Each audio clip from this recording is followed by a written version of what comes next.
¿Cómo están? Bienvenidos a Última Mirada. Vamos a conversar hoy día sobre un tema de esos temas que dice, la gente debe pensar, ¿cuándo va a haber una resolución de algo que venimos escuchando desde años, de años, de años? Estamos con Héctor Ríos, docente de la Universidad Central, académico e investigador de la organización Nodo 21, y de lo que vamos a hablar es de algo que se ha escuchado tantas veces y debe haber gente que dice, ay, otra vez lo mismo para que no pase nada. Básicamente de la situación del CAE. El CAE, que era el crédito con aval del Estado, que se generó en la época del gobierno de Michelle Bachelet. Y bueno, han salido una serie de fórmulas distintas para intentar enfrentar esto. A ver, ¿por qué no nos explicas un poco, Héctor, a todos nosotros, qué es el CAE y en qué estado está hoy día? Un placer estar esta noche acompañándote en esta entrevista. Y bueno, creo que diste en el clavo cuando hablamos de este gran debate. Llevamos prácticamente 15 años de discusión sobre un sistema de reemplazo, no solo al CAE, sino yo creo a qué hacer con los créditos y las deudas estudiantiles. Y hoy día de hoy ya empieza la discusión, el fin del primer trámite parlamentario de la propuesta que ha hecho el gobierno, que tiene varios objetivos. El primero es cumplir con el plan de condonación que se había anunciado en la campaña y que también ha sido parte del debate de los últimos 5 años en el país, y el reemplazo al CAE. Y bueno, el CAE es el principal crédito estudiantil que tiene Chile, se implementa el 2006, perdón.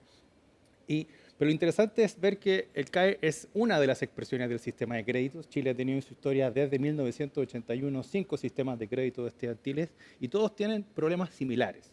Y si hacemos una síntesis de esos problemas, yo creo que el principal problema es que aumentan demasiado el costo de la educación superior, principalmente porque tienen intereses excesivos. Y dado que son muy costosos, la carga financiera sobre los egresados es mucha y por lo tanto tienden a generar mucha morosidad. O sea, sus primeras pegas son todas para tratar de generar recursos para pagar la deuda universitaria. Exacto. Y lo complejo es que el CAE buscó ser una solución a los problemas de recaudación que presentaba el Fondo Solidario, el crédito Corfo, y a su vez esos créditos venían a ser una solución al problema que presentó el crédito fiscal universitario del 87, y a su vez era una solución al problema del crédito fiscal del 81. Y recordemos que todo esto en un mare magnum de estallidos universitarios en todas partes, desde los colegios hasta las universidades, y se da con esta solución, que es el CAE, bueno, que no ha solucionado todavía el asunto. Exacto. Yo creo que también esto es interesante verlo en perspectiva internacional. Chile, pero también Colombia, Estados Unidos, Australia, Reino Unido, han discutido mucho sobre si los sistemas de crédito son los mejores instrumentos para financiar la educación superior. Estados Unidos anunció planes con donaciones masivos de condonación. Y lo interesante de esta historia, digamos, de perspectiva internacional, es que Chile, cuando implementa su sistema de créditos, lo hace copiando un poco el modelo norteamericano, que se implementa en 1975, Chile lo hace en el 81, con un sistema de créditos, y en el 2006 la innovación principal es que decide involucrar a los bancos. Y eso transforma de facto el crédito en un instrumento con mediación bancaria que aumenta aún más el costo. Entonces, el problema del CAE es que venía a ser una solución a los sistemas de créditos previos, pero termina expandiendo demasiado el crédito, generando sobreendeudamiento en la aprobación de los graduados y teniendo una morosidad excesivamente alta. Las estadísticas al momento señalan que 60% de los deudores del CAE están en condición de morosidad. Ahora, aparece de pronto una generación que toda debe haber sido usuaria o vio en el CAE una solución para los problemas que probablemente ellos tenían, y daba la impresión que tenían súper claro cómo se podía resolver el problema. Y crearon rápidamente una fórmula, etcétera, el FES, que el Financiamiento de Educación Superior. Bueno, ¿qué fue lo que pasó? ¿Por qué falló? Bueno, yo creo que aún no sabemos si el FES va a fallar. Yo creo que estamos en proceso de legislación. Creo que el proceso también ha sido mucho más lento de lo que se esperaba. El plan de condonación y el FES eran uno de los anuncios más distintivos del programa de gobierno en educación superior, pero la propuesta se presentó bastante tardíamente. Estamos hablando que se presenta recién a fines del año pasado, en octubre, que da cuenta ya vamos un poquito más avanzados de la mitad del gobierno. Yo creo que es identificar y diseñar un sistema de reemplazo a los créditos es difícil y diseñar un plan de condonación también lo fue. Y aquí también voy a referenciar el caso norteamericano, que también es un caso interesante, porque el presidente Joe Biden cuando asume al primer año presenta un plan de condonación que es rechazado y lo hace vía acción directa, digamos, vía un decreto presidencial. Después intenta 2 veces más y eso es una experiencia de que condonar créditos estudiantiles no es fácil. ¿Por qué? Porque hay problemas fiscales, hay problemas legales y hay problemas de legitimidad. Entonces creo que una medida compleja y un sistema interesante como se ha planteado ahora, que incluye tanto el FES como un plan de condonación, dan cuenta de un diseño bien pensado, un diseño bien discutido, racional, que aún tiene desafíos que enfrentar, pero que ha avanzado lentamente y ha buscado generar consensos en el sector y también en el sistema político. Y dime una cosa, Héctor, ¿cómo opera? Yo estudié en Estados Unidos, por lo tanto conozco más o menos el sistema y conozco gente que me ha hablado del sistema europeo y todo, y ahí aparece una variable que de alguna manera la retratan de esta forma, que es, a ver, el país hace una inversión en un estudiante cuando lo transforma en estudiante universitario que va a sacar una carrera y posteriormente esa carrera va a generar un valor agregado en el país. Y por lo tanto hay muchas universidades en el mundo que son gratuitas y que no le cobran al alumno. ¿Eso cómo se financia? Bueno, yo creo que de los grandes desafíos que existen actualmente es cómo se solventan los estados de bienestar, incluyendo las políticas de gratuidad universal. Si bien desde el 80 había una tendencia más bien a reducir la inversión en educación superior y a complementar los sistemas de gratuidad con mecanismos de contribución, como los créditos estudiantiles, también estamos observando una tendencia a la inversa. Chile es un caso interesante, pero también está el caso de Colombia, de México, de Sudáfrica, incluso en Estados Unidos, donde uno podría observar que hay una revisión sobre qué tan útiles son los sistemas de crédito, considerando que las expectativas de rentabilidad individual de los egresados no se están cumpliendo y eso hace que les sea muy difícil sobrellevar la carga mensual que implican los créditos estudiantiles. Y eso te genera el problema de que alta morosidad implica que esa inversión en créditos que supone que se iba a devolver no se hace y hace que los créditos sean deficitarios. En Chile el caso del CAE es bastante emblemático, pero como ya lo mencionaba, los créditos antiguos tampoco lograban cumplir con el objetivo de la sustentabilidad. Yo creo que en el debate nacional uno de los consensos fundamentales que dio paso a la creación de la gratuidad fue, digamos, conciliar la espacio fiscal que tenía el país para poder dar gratuidad respecto de la necesidad de la contribución de las familias. Yo creo que el FES continúa con esa visión y básicamente lo que plantea es decir, bueno, vamos a innovar, vamos a cambiar el sistema de créditos, pero vamos a mantener la contribución de las familias porque no podemos financiar la totalidad del costo de la educación superior, pero lo vamos a hacer de una manera mucho más transparente, lo vamos a hacer protegiendo el ingreso de modo que la carga de esa contribución no genere morosidad, no genere endeudamiento y fundamentalmente sea sostenible en el tiempo. Y al menos por la información, yo he tenido la oportunidad de participar como co-investigador en un reporte donde analizamos los impactos que tenía el FES en la carga financiera de las familias y en el fisco y los datos son bastante positivos. Solo para dar un ejemplo, la carga económica del CAE para una familia normal es del 14%. Eso implica que aproximadamente el 14% de tus ingresos se van destinados a pagar una cuota del CAE. Con el FES eso se va a reducir al 3.7%.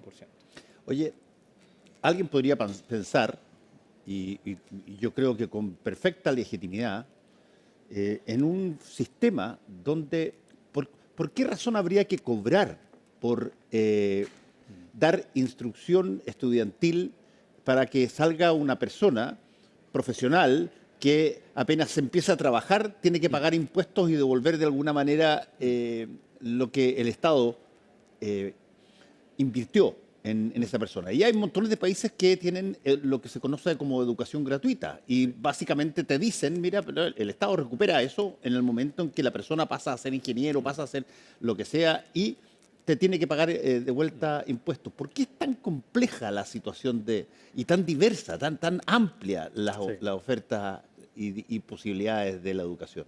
Bueno, yo creo que la mayoría de las políticas de gratuidad se desarrollan principalmente en los países desarrollados desde el 1950 en adelante, como parte de la expansión del estado de bienestar, que tenía una característica bien importante, la importancia de sistemas de impuestos progresivos que generan políticas de redistribución, y eso le permite al fisco tener una espalda suficiente para poder hacer sustentable.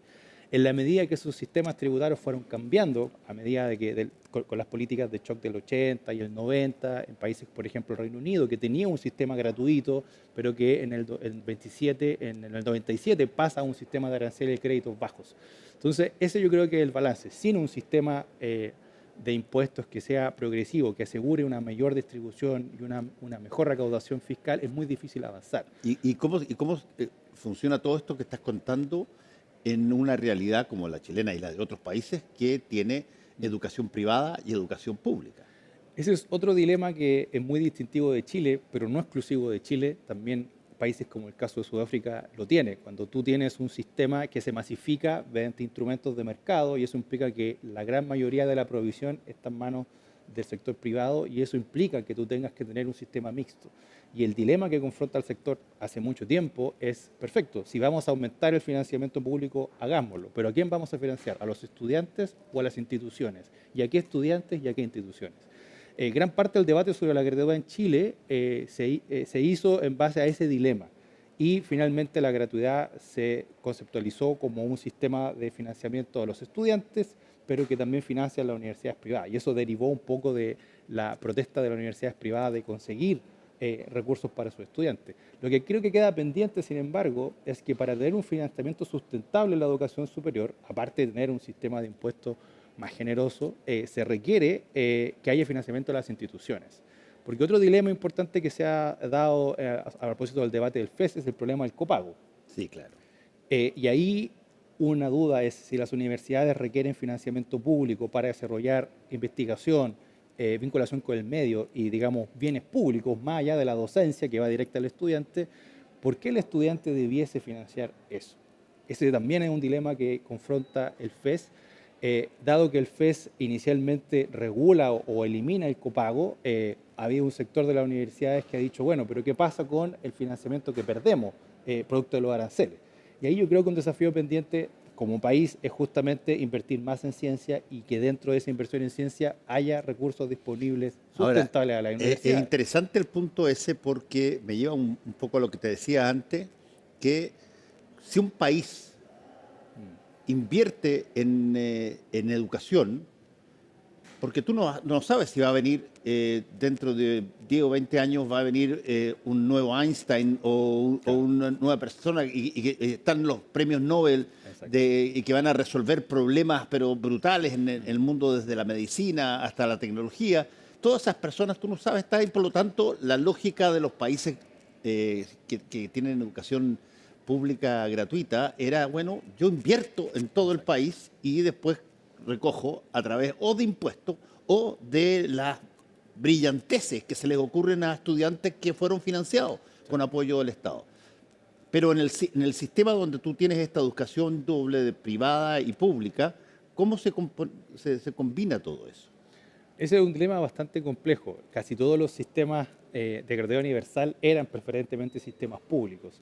Yo creo que Chile ha tenido, desde la creación de su sistema de educación superior, un sistema de provisión mixto, con la creación de la Universidad de Chile y la Universidad Católica, que accedieron a financiamiento. La Universidad Católica accedió a financiamiento en el siglo XX. Entonces creo que cambiar eso parece poco viable y parece poco razonable para la historia nacional.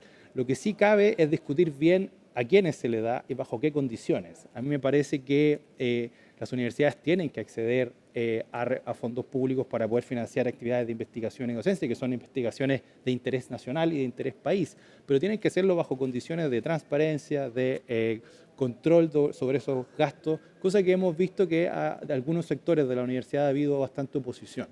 Porque si va a haber recursos públicos, tiene que ser con las condiciones de transparencia, o sea, son fondos de todos los chilenos. Y coincido también en el hecho de que cuando se discute sobre educación hay que considerar la sustentabilidad fiscal, pero siempre hay que tener en vista que la educación es una inversión en el futuro. Y es una inversión que va a permitir. Yo creo que los ejemplos de los premios Nobel que tú das son muy, muy importantes para Chile. Chile, cuando tuvo un sistema preferentemente público, con un financiamiento público robusto, prácticamente de bajo costo, de cero costo en las universidades estatales, logró tener 2 premios Nobel. Desde ahí que no hemos tenido ningún premio Nobel, lamentablemente, en el país. Sí, oye, y desde el punto de vista de la generación que gobierna, toda esa generación fue bien dura con todo el sistema de financiamiento y por lo tanto uno hubiese pensado, mira, van a hacer un cambio bueno, funcione, que el país lo apruebe y bueno, y seguimos con el CAE y el FES y nada. Yo pienso que la reforma que se plantea cumple con elementos estratégicos que son importantes. El plan de condonación, que fue algo que ninguna de las 3 propuestas de reemplazo del sistema de créditos tenía previamente, ni la propuesta de Bachelet, ni la propuesta en el gobierno de Piñera 1 y 2, incluían un plan de condonación. Y esto es muy interesante porque Chile ya ha implementado sistemas de condonación, ha implementado 6 políticas de condonación para los 5 sistemas de créditos que ha tenido en la historia. Me tocó la oportunidad de hacer una investigación al respecto y ahí es bastante claro, y las razones son exactamente los mismos, el exceso de la carga financiera. Entonces me parece que el gobierno cumple su promesa, cumple su objetivo, y yo creo que el FES es una innovación, porque si bien la discusión pública ha tendido a caracterizarlo como un crédito, no es un crédito. La Comisión de Hacienda dejó bastante claro la discusión que no era un crédito, sino que es más bien una contribución contingente al ingreso. Y eso quiere decir que las personas van a contribuir en la medida de lo que ganen y en base a un periodo de tiempo según lo que estudian. Y eso cambia bastante la dinámica. Efectivamente, no es la gratuidad, pero el FES, tal cual fue presentado el año pasado, implicaba que las personas no tenían que pagar nada de matrícula ni copago, a excepción que estuvieran en el decil más alto. Eso se modificó un poco, pero era una señal importante porque implicaba que iba a haber de facto una gratuidad al punto del acceso complementaria a la política de gratuidad que ya tenemos. Y dime una cosa, Héctor, vamos terminando ya, pero ¿cómo financian los equivalentes en el mundo los países a los que tienen una relación bastante virtuosa en materia de financiamiento universitario? Yo creo que uno de los déficits principales que ha tenido Chile hace muchas décadas es que gran parte del financiamiento a las universidades descansa en los instrumentos de financiamiento estudiantil, principalmente el sistema de becas y créditos. El CAE llegó a representar casi el 55% del presupuesto total en educación superior. Y si uno lo compara con ciencia, que estamos bajo el 0,7% del PIB, esa es la gran diferencia. Estados Unidos, Alemania, Inglaterra, Francia invierten más de 2-3 puntos del PIB en investigación, y eso también va destinado a la universidad.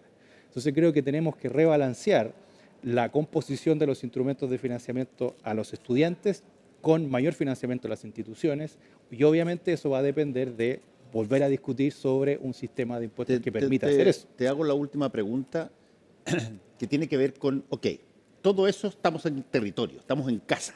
Estamos aquí. Pero nosotros tenemos una cantidad nada despreciable de personas que establecen, situaciones para ir fuera del país a sacar posgrados. Sí. Y después se supone que, y tienen financiamiento para eso, y se supone que después tienen que volver y claro, y pagar ya sea con su genialidad o con sus impuestos. Pero el hecho, ¿qué tanto Chile tiene capacidad de que su gente salga de la universidad y haga posgrado, tenga acceso a un máster o tenga acceso a un doctorado? Yo creo que una de las consecuencias inesperadas de un sistema de masificación desregulado como el que tuvo Chile es que el mercado laboral no logra absorber a la totalidad de los egresados. Ahora, eso no quiere decir que no haya empleo, sino más bien que ocurre un fenómeno de subempleo. Y en el caso de los estudiantes de posgrado, bueno, yo estudié con Beca Chile, he vuelto a mi país para contribuir con investigación, incidencia en políticas públicas, y creo que no es fácil, pero aún es posible. El desafío que queda es cómo esa masa crítica de postdoctorados que estudian en el extranjero, pero que también se forma acá en Chile, logra insertarse, no solamente en la educación superior, sino que también más allá, industria. Y para eso requerimos transferencia tecnológica, innovación y mejor articulación con los gobiernos locales. Pero mira, déjame contarte una cosa que tú debes conocer perfectamente, porque yo estudié en Estados Unidos, allá me tomé mis títulos, pero allá hay una situación bastante interesante en materia de esta educación de posgrado, porque tú tienes el curso regular de universitario, ¿ah?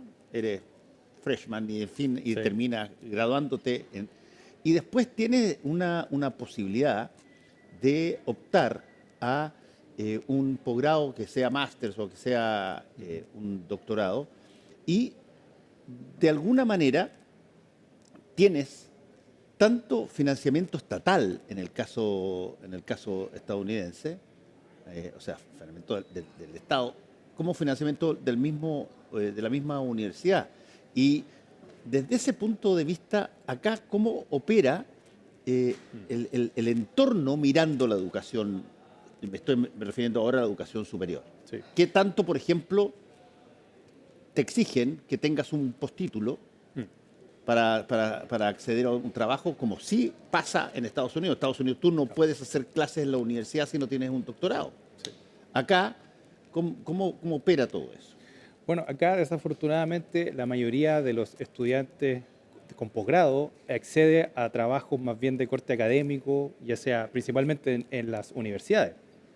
Hay poca inserción de posgrados en áreas de tecnología porque nuestro campo laboral y nuestra industria no requiere tantos niveles de complejidad. Entonces creo que para que haya más inserción de masa crítica en áreas que vayan más allá de la investigación o más desarrollo de investigación aplicada, se requiere un campo laboral mucho más complejo, pero también industria y sectores productivos que requieran. Y yo creo que ese es el dilema. O sea, yo creo que finalmente hablar de educación superior implica discutir sobre impuestos para ver cómo la financiamos, pero también sobre qué tipo de inversión hace el país en el futuro y cómo podemos transformar la educación en un vector de cambio para complejizar nuestro sector productivo y complejizar nuestro campo laboral. Esa es la única forma de hacerlo. Si hay empleabilidad para investigadores con postítulo y posgrado en Estados Unidos es porque hay demanda de los sectores productivos por ese tipo de desarrollo. Hay demanda de innovación y tecnología. Bueno, China también eso es otro campo interesante, cómo apuesta a la investigación y a la inversión en ciencia y después genera un espacio donde se requiere especialistas. Chile aún no está en esa. Lo interesante y la oportunidad es que tenemos a la gente. Faltan los espacios para que se inserten.